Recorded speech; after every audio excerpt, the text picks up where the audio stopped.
sumunod naming pinasyalan ang taniman ng mangroves at nipa sa barangay Bawas. Ang taniman na ito ay umaabot sa 7 ektarya na sakop ang dalawang barangay, ang Barangay Bawas at Barangay Paratong.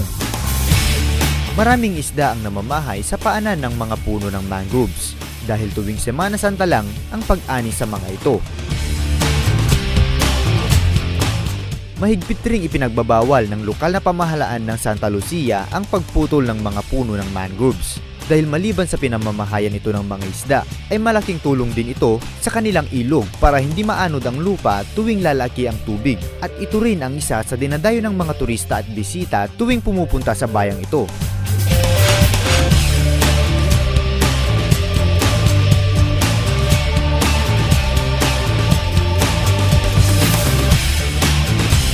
Bridge na nakikita nyo sa likod ko ay ang nag-iisang footbridge dito sa bayan ng Santa Lucia.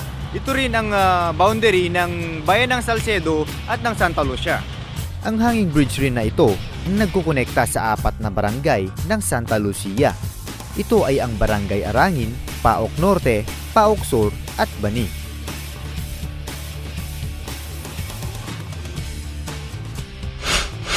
Isa rin sa ipinagmamalaki ng Santa Lucia ang kanilang beach. The shoreline, although it is still virgin, wala pang masyadong improvement, but makita natin na talagang malinis.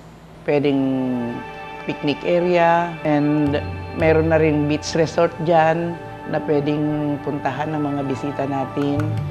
Nag-i-invite na kami ng mga investors along the beach, lalo na sa mga beaches namin na ma-develop ang mga beaches, and then maraming pupunta na tourist.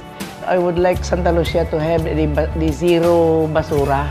Wala nang kasi in every municipality, I know that is the number 1 problem of a municipality na sana wala nang basura.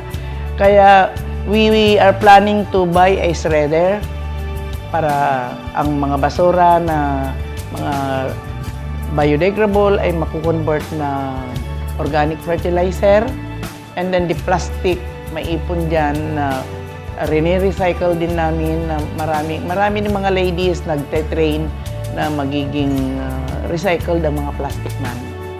May mga kilalang tao rin na nanggaling dito sa Santa Lucia na kanila ngayong ipinagmamalaki. Ang number 1 na personality na may isasabi ko sa inyo ay si Archbishop Ernesto Salgado. Siya ang Archbishop namin ngayon ng Nueva Segovia. He is from Suagayan, Santa Lucia, Ilocos Sur. And then we have the late Dr. Pio Hoben, who was once a budget commissioner during the time of President Quirino. And then another is our City Councilor Astolfo Pimentel, a 3-termer City Councilor of Makati. And he was the one who initiated the sisterhood of Santa Lucia and Makati, because we are now a sister municipality of Makati City. And we have Robert Jaworski, the famous basketball player. His ancestors are from Santa Lucia. And we have Dr. Margarita Hoben Fernandez, the owner of a famous university in Baguio, the former Eastern Philippine Colleges, which is now called Baguio Central University. And we have also Attorney Solomon Hermosura, a 3rd placer bar top-notch chair in the year 1995, I think, 1995.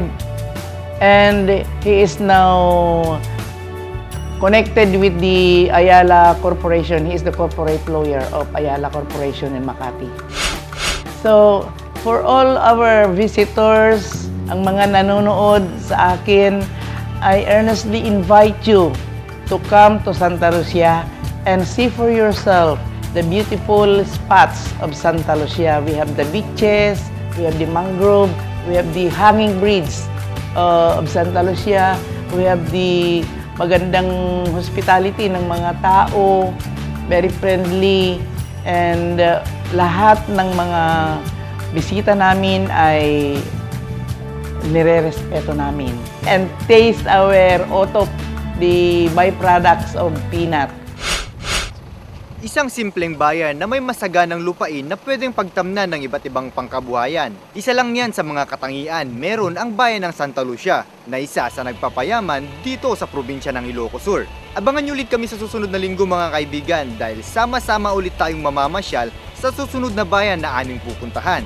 At mga kaibigan, lagi pa ring tandaan na ginagawa namin to dahil trip lang.